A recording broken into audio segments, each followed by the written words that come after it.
Wazazi, it is our time.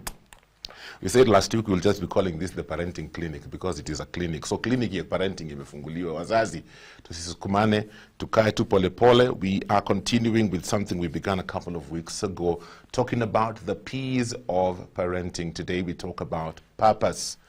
What's the connection between purpose and parenting? Today we get to hang out with marriage and family therapist and also part-time lecturer at Park University, Roslyn Kigen. How are you doing? I'm doing well. Thank you so much for having me. Karibu sana. Yes. We need help as parents. We all do. We all do. Be included there. Yeah, parenting in this generation, my friend, it's tough. It's tough. It's not easy. Tough. It's not easy. There's so much exposure. We've now become a global village. Yeah. So whatever a child is going through in the States, anywhere in the world, yeah, it's the same thing this child is going through in Kenya. Very true. Yeah. So now even as parents, we need to look global, not local. Yeah. Not local. We need to look global. Hey, my friend, we've gone international. We are international. Wow. Yeah. Yeah. Purpose. Oh, yeah. I was just thinking about this famous statement that when purpose is not known, abuse is inevitable. True. What's the purpose of parenting? True. Because and I love that statement, because when purpose is not known, if you don't know your child's purpose, you'll tend to abuse them. In the fact in that is you might end up living your dream into that child's life. And for me, purpose of parenting starts from conception. Okay. From just when you discover you're pregnant. It's about being purposeful as a parent to take care of a child in the stomach. Yeah. The healthiness, the safety of that child. Yeah, you need to eat well. You need to have new nutrition. You need to have new diet. If you are taking alcohol, even a glass of wine, you need to stop. Yeah, it's being purposeful so that you can give birth to a healthy child. Yeah. The other purpose is just is preparing, and that's a big thing. Preparing this child to become an adult. Yeah, that is productive. A productive adult. I like that. Not just an adult, but an adult that is productive. Productive. Yeah. Yeah. And for me, the key thing is transmitting the right values into this child. So by the time they're adults, they can be able to make their own decisions. They can be able to have a good life. Yeah, not relying on you always as mommy and daddy or as a guardian. For me, that's a summary of what is purpose in parenting. Somebody will ask, at what point do you start instilling values in children? Immediately you discover you're a parent. Immediately you need to start instilling those values in those children. And you need to understand is when this child becomes an adult, they'll pick up your values. Yeah. They'll pick up societal values, and they'll form their own values. That's when now you'll discover that when you look at maybe your adult children, their values that they have might not be the same as yours because of the societal pressure, societal values that they've picked up. Yes. But the most important thing, and the Bible tells us, train your child in the way that they should go. And it's a promise. They have the foundation that you have. So the key thing is when they're in your house, when they're under your roof, instill those values as much as you can, as the best as you can. So because they have a choice. Children everyone has a choice. Everyone has a choice. Yeah, they all have a choice. They'll decide what like the Matrix, what pill will they take? Will they take the blue pill or the red pill? They'll have to pick something. Yes. But you as a parent, have you instilled those values to them? Yeah. And values are more caught than taught. Values are more caught. Because they're observing. Oh, they'll observe. Yeah. They'll observe. And an interesting thing is when default to therapy, because I'm a practicing therapist. Yeah. Is when these young adults or these children come for therapy, they'll tell you, don't tell me about mom or anything. Just let's be real. Yeah, let's be real. Because you're seeing, for example, if you serve in church, church you're a very good person, but at home you're a very different person. Yeah. And you've just said, children sit and observe. So they're not really attracted to you as a parent, to your values. So they may end up doing the really opposite. Yeah. Yeah. Yeah, so it's important to be role models even as parents. Yeah. Talking about purpose, because purpose is a confusing thing even for adults. And I'm just wondering, is it possible for you to parent in a way that you're helping your children find their purpose if you yourself as a parent are still struggling with your purpose? That's a very good question. That's a very fantastic, because if you don't know who you are, Yeah. how are you going to parent? You can't give what you don't have. So the most important thing is for parents is to discover who they are, and especially, like, take for example, if you have a lot of anger issues. Yeah. Because if you want to discipline your child, if you discipline them in anger, they won't understand. And that's why half the time it's like when they come for therapy, they're like, mom is always yelling, dad is always beating me. Yeah, and when you look back and you sit with the parent now, and it's like, where is this anger coming from? Yeah. And who are you as an individual? Yeah, who do you want to, when a child looks at you, who do you want that child to see? Yeah, so it's extremely important for, number one is discover who you are as a parent, deal with your issues. Yes. Yeah, deal with your challenges. Talk to somebody, talk to your pastor, talk to a professional, have those challenges. I've had clients coming and talking to me and telling me that at times I discipline my child, and I don't understand why, or I'm just beating this child, but I don't understand why. And when you sit down and it's just the anger they have, there's so many things happening. Maybe it's your job, you have pressure at work. Yeah. There's traffic in Nairobi. Petrol imeongeza. Things are just not meeting. And here, your little boy, your little 10-year-old boy is asking, mom or dad, I want sneakers. Yeah. You'll get pissed off because, and you start just making noise and yelling at this child. Yes. Yeah. And it's not the child's fault, but he needs to ask. Yeah. So at what point do we even begin thinking about the purpose of this child, or how do I walk with them to help them discover who they are, their identity, so that they can fully function in whatever purpose God has for them and be productive in society? Even before you think, of even getting pregnant, getting a child, you should have thought of, you know what, I need to understand my purpose as a parent.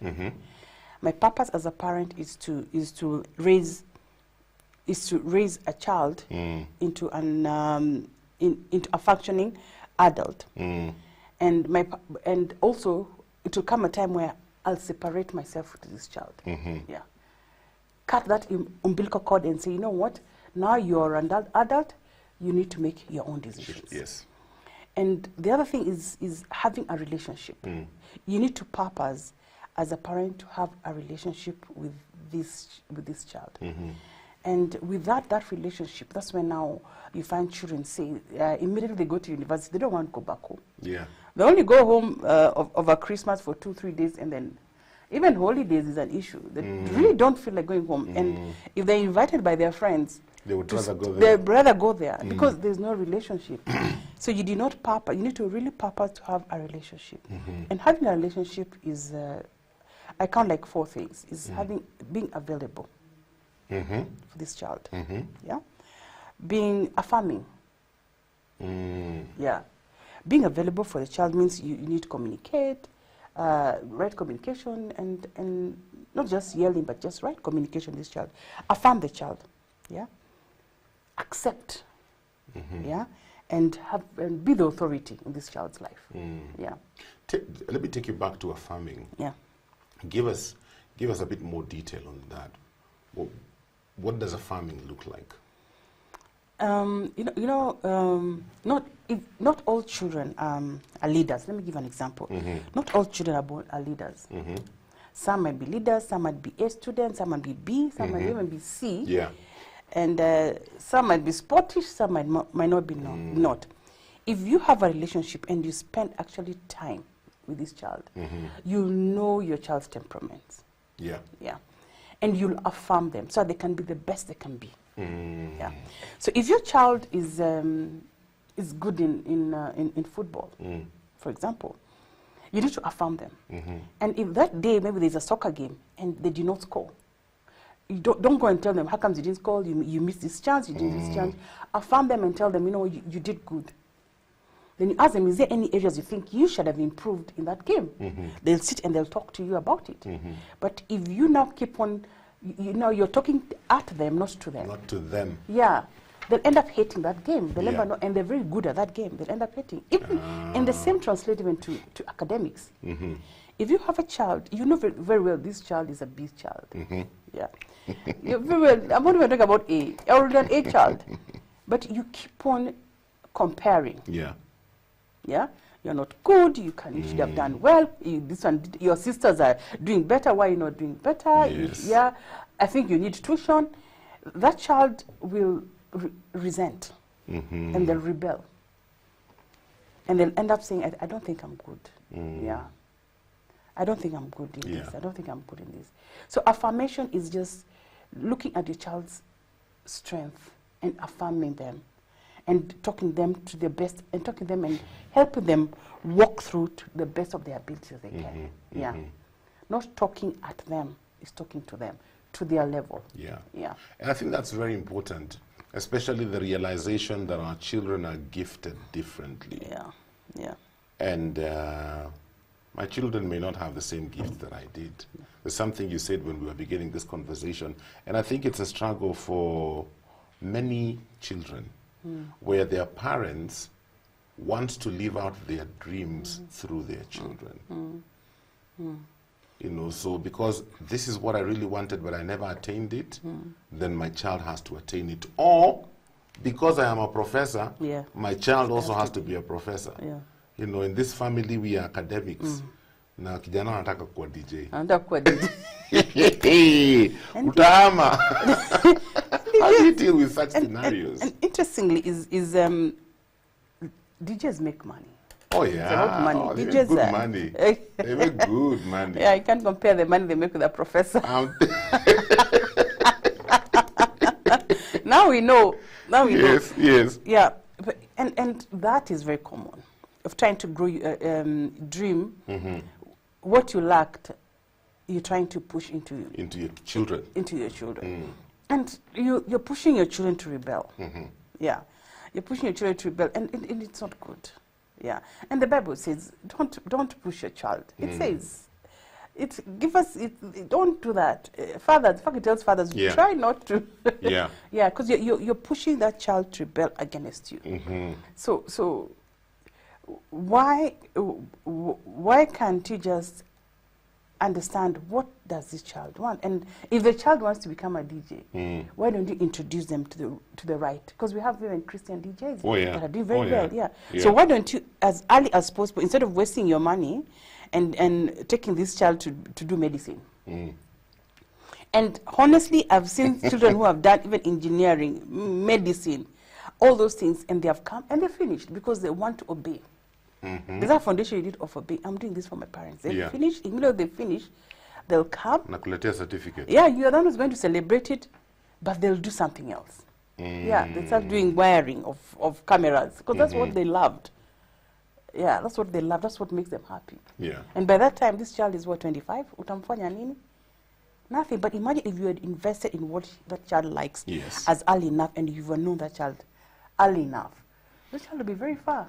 How do you reconcile that with, sometimes as a parent, because you've lived longer, you've gone through these things, you know the choices your child is making are wrong.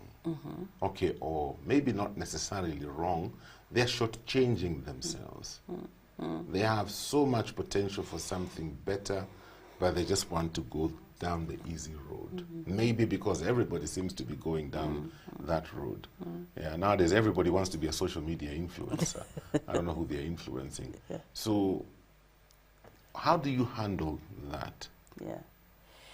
Yeah, interestingly, if you had a relationship with this child and you've been talking into their life as an authority, and not being very authoritarian, and you've been working with this child from the word go, and you'll be having conversation about their lives, like from when they were 5, when they were 13, 12, 17, 18. yeah, even when they want to make a choice for marriage, they'll come to you. They'll come to you. They'll come to you. Yes. And they'll tell you there's this girl or there's this man I found, yeah, or I want to do this. Mom, Dad, what do you think? They'll come to you because you have been in their lives. There's a relationship. You have a relationship with Yes. this child. You have accepted them. Yeah, you've seen them cry, and you have accepted their failures, and you have celebrated if they have been good. So, and some will tell you, people will tell you, I really value what my dad tells me. Yeah. And you'll take that issue to your dad and say, you know what, there's this girl I want to marry, there's this and this and this, and you'll sit and you'll negotiate. And if the dad says, I don't think maybe this one, and they'll listen, because there's what a relationship you had with this child. But if there was no relationship, yeah, the probability of them rebelling or saying, no, I've decided this is what I want to do, that's what happens. So that's the difference. If there's a relationship, even God, if you listen to what God tells you, yeah, you don't have to ask too many questions. Very, very because true. you know his voice. Very true. Yeah. And we are stewards. We are the stewards in our children's life. We are representative of God in our children's life. So they have to, if you have a relationship, they listen to your voice, yeah, as a parent. Parenting Tuesday, Parenting Clinic. We are looking at the piece of parenting. Today we are handling purpose. Thank you very much. Felix in Nakuru, thank you for your message. You say parents need to pray for wisdom from God because not all children are the same. That is so true. Children are very different, each with their own personality, and we need wisdom from God to know how to parent them. Back to the question that I was asking earlier on, Rosalind. So how do you deal with children who, you know, they're already becoming young adults, but they haven't figured out, they can't seem to figure out what they want to do, who they want to become. As a parent, because I'm seeing a lot of that with this generation, how do you deal with that? You know, during our time, it was easy. Either you do BSc, medicine, you become a lawyer. It was standard. There was very few. Yes. But now these children are flooded with a lot of choices. There's so many things that they're flooded in. Yeah. There's so much information. Yeah. And it's expected. And I've seen so many of them saying they finished high school. Even before they're going to decide which university and they've passed. Yeah. They've gotten A's, they're doing B's, and they've done very well. And they're like, you know what, I really am not sure what I want. Yeah. And it's good. It's okay. It's okay not to be sure what you want. Instead of doing something that that you're going to do and end up regretting, or after 3 years, or after even 1 year, or a term, you say it's not. So it's okay to give yourself maybe, as a parent, you need to, if you have that kind of a child, agree on some timelines. Because you can't say 2 years thinking of what you want to do. Yeah, give you that child a timeline. Let them think, and now do some what do you call it? Work experience. So I'm not sure what I want, but what do you think? Give me 5 things or 3 things that you think you want to do. Yeah. So maybe I'm not sure if I want to become a presenter. So what I'll do, I'll call you and I tell you, can my child be attached to you even for 2 weeks or for 1 week? Yeah. Or they want to work in the fashion industry, or can they be attached to somebody in that industry they want to work? Yeah. So in that year that they're resting, they're doing small courses, maybe a computer course, because that's what is needed. And at the same time, they're being attached to what they think they want to do. Being exposed to what, very many things that they want to do. So it's just, I'm not sure, and you sit at home. Yeah. No. They have to do something while they discover what they want. And in the meantime, let them, Google is good if it's done well. Also read through Google, what do they think that they want to do? The people who have done their careers, what are they doing? So follow up, research. And this child should be able to research on all those things, As a parent, how do you handle a situation where your child goes into the direction that you do not want or like, or you do not, it's against maybe your value system or your beliefs. I'm asking this because I've seen scenarios where you have children who have been brought up in the church and they get to a place they decide, you know what, even where their career is concerned, they get into something that is totally against the foundation that you have laid for them as a parent, and you feel so betrayed and you feel so bitter and angry, and you have many questions for God. How do you navigate through that kind of a scenario? Imagine there's hope. Because when I look, and it happens a lot. It happens, yes. Oh, it happens a lot where, and you start questioning yourself as a parent. Like, what did I do? Did I not well? Why? When I'm looking at what happened to T.D. Jakes' daughter, Sarah Jakes, with the Women Evolve, Sarah Jakes was actually a stripper. Yeah. Mtoto wa bishop. Mtoto wa bishop. And the bishop would go and remove her from class, but she'll still go back.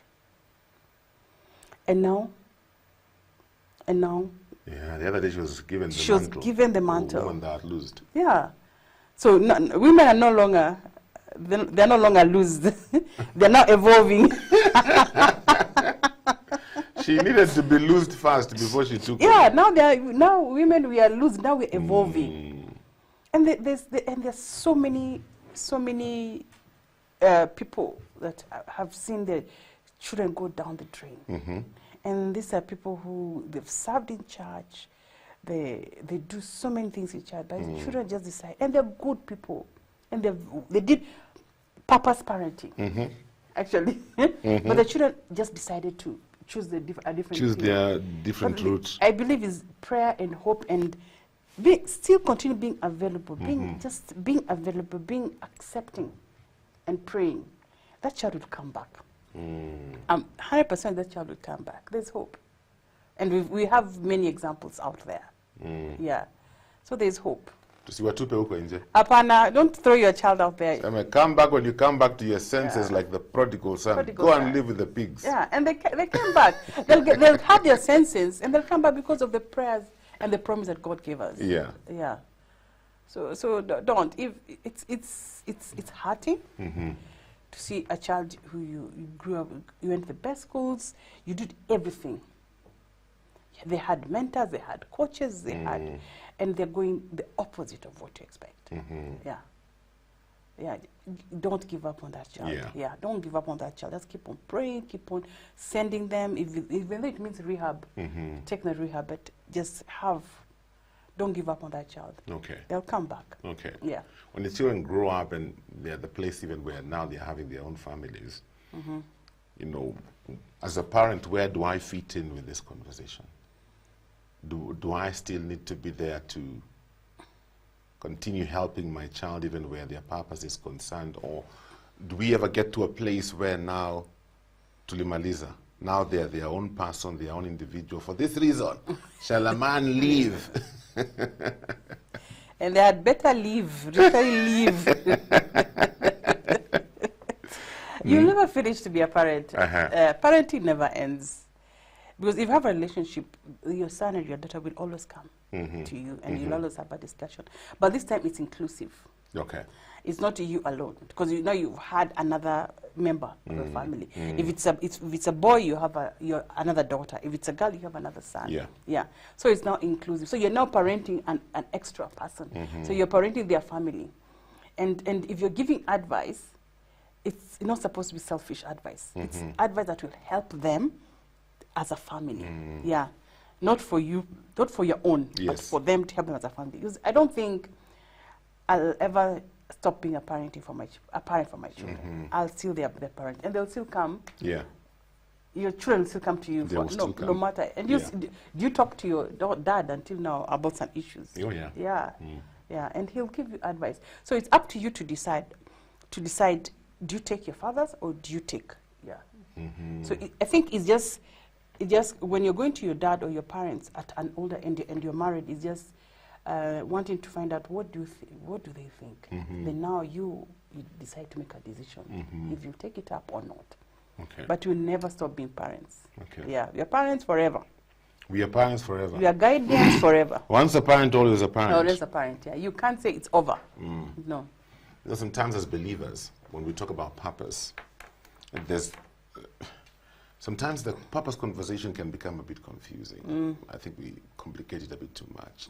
You know, because sometimes you get to a place you are stuck because you're waiting for God to reveal to you this one thing that He created you to do.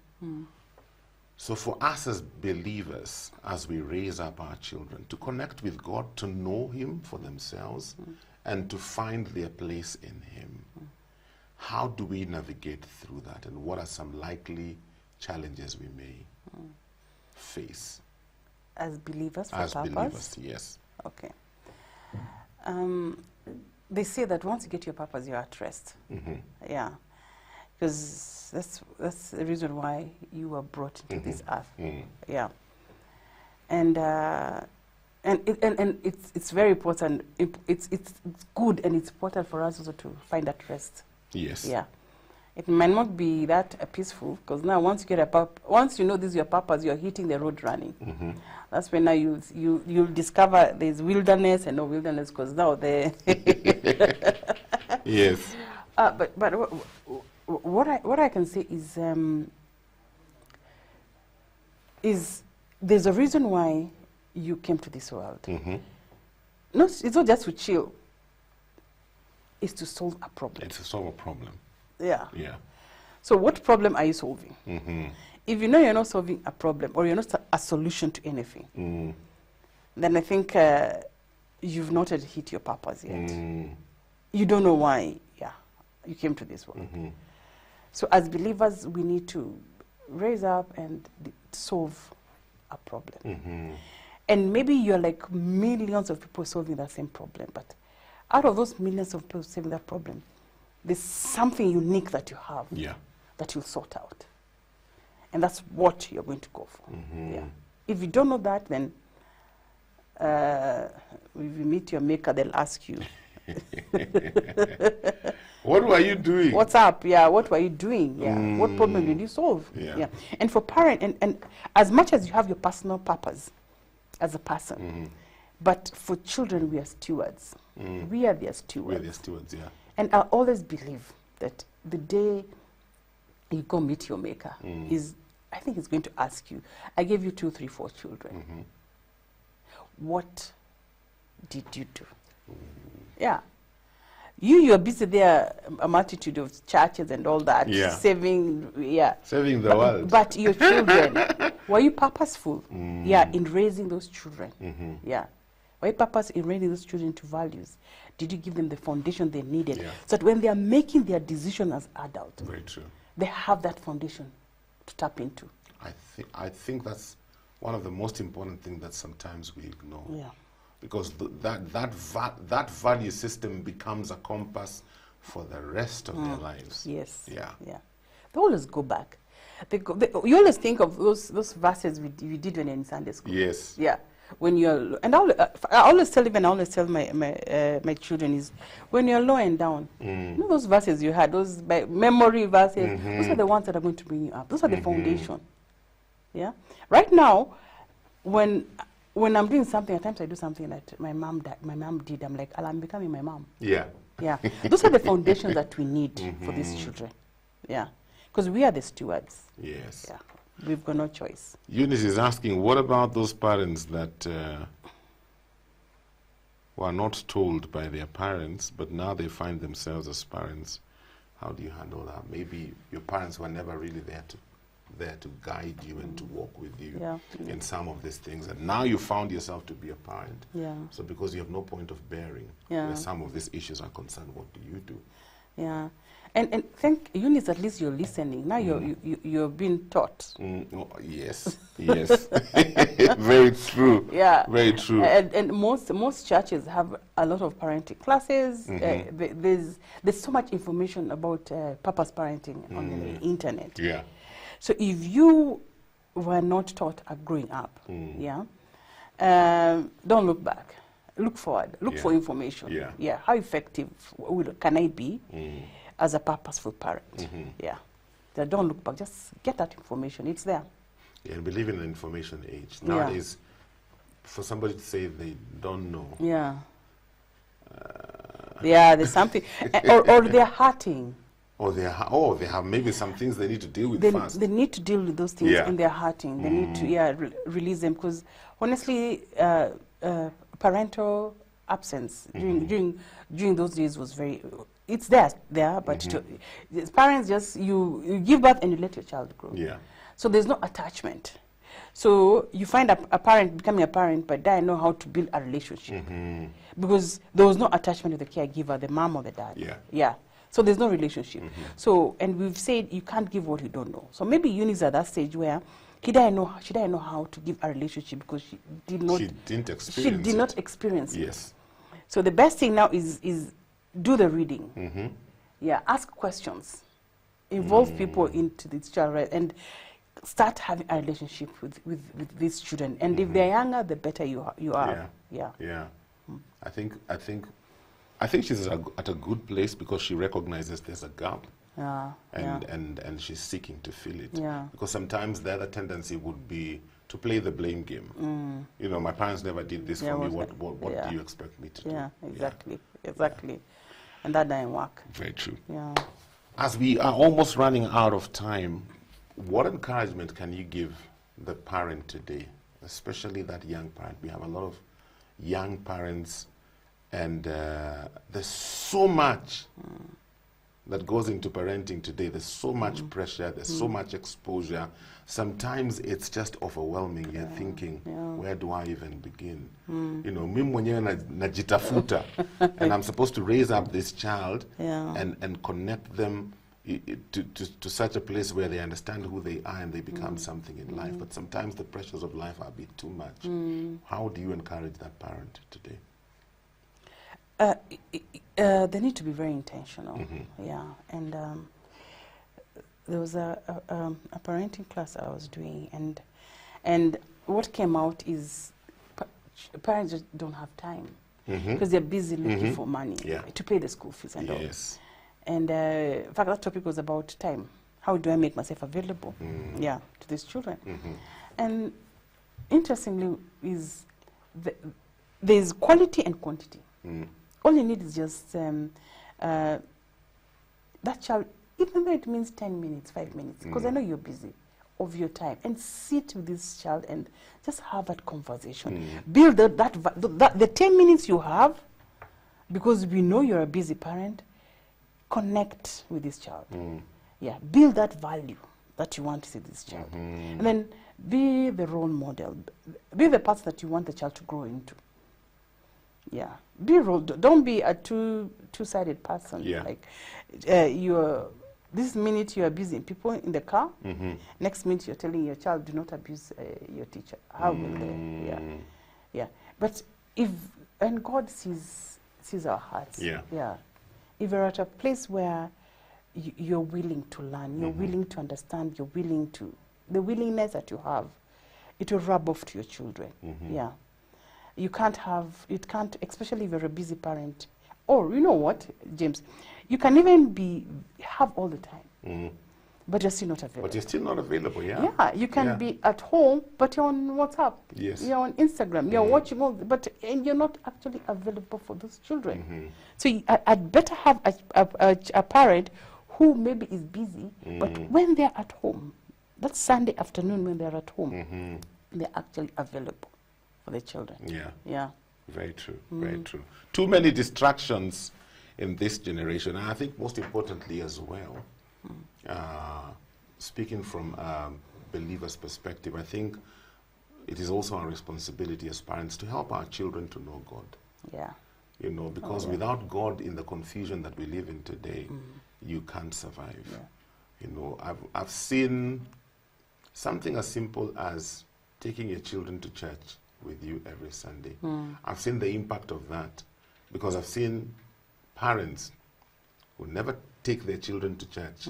And when you look at children who go to church and children who don't go to church, I mean, the difference is night and day. There's a difference. And sometimes some of these things we may take them for granted. But like you said, we are stewards, and God will ask us questions. And so we need to be very, very intentional and purposeful to live a life that is demonstrating the God we believe in and how we serve Him, and also align our children to know this God. Totally agree. And interestingly, when your child is small, preteen, Yeah. you pull them to your church. Yes. Sunday school, put them to church. But when they become teenagers, they want to look for their church. Yeah. They want a church that's more vibrant. That's like a struggle. It's a struggle. So you'll find you'll find yourself as a parent. Actually, so which church do you want to go? So you say, okay, I'm going to go to this church. All right. So you either decide to drop because you've done your investigation. It's not a bad church, but Yeah. it's okay. So you drop you drop your child at that church, and then you go to your church, or you'll drop your child at that church and then you go to the adult church. But at the end of the day, don't let them make that decision. And if your teen is making a decision to go to, they still want to go to a church. Yes. And you force them to go to the church that you want, they'll rebel. They'll stop going to church because they'll say your church is boring. Yeah. Take them to the church that they think Yeah. they believe is vibrant, and it's still a Bible-believing church. Yeah. So you can go to the adult church, you can go to the teens church or the youth church, or you can drop them and then you pick them up, or let them take matatu, or they can Uber, whatever way. But let them find their own God. And there's one thing interesting is, I want your children should be able to be attracted to your God. Because if they're not attracted to your God, yes. yeah, they'll look for something else. Yeah. So when your children are attracted to your God, that's when now they are looking for that God in maybe another church that is Bible believing. Yeah. But if they were not attracted to your God, by the time that they are 17, going to church is going to be a drag. It's going to be a drag. Oh, yes. But they're 17, they're okay, they still want to go to church, but they want to go to a church where they are dancing, they're jumping, they're okay, they're leaning. You want to, that's now you're doing okay. Yeah. So children need to be attracted to your God. So what do you do as a parent for your children to be attracted to your God? Vulnerability. Yeah. Be real. Be real. Be real. Be real. Yeah. Don't start talking this and you're this. Don't be two people. One Yeah. person in church on Sunday and then back at home you're Yeah, thinking, different what? person, yeah. Very, very true. Yeah. Imagine our time is up. Wow. Yeah, it Time is. goes so fast. Yeah. Yeah. Need to go and teach. Need to go and teach, eh? I need to go and teach. Okay. Yeah.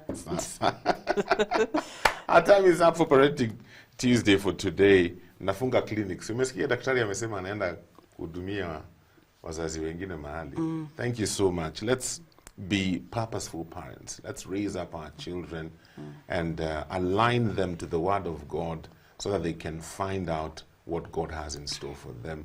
And let's help them to become all that God intended for them to be. That's all the time we have. Until next week, ukuwe na siku njema. Thank you for watching. Remember, subscribe to our YouTube channel so that you can get notified whenever we upload new fresh content every day. Stay tuned and enjoy fresh, uplifting content.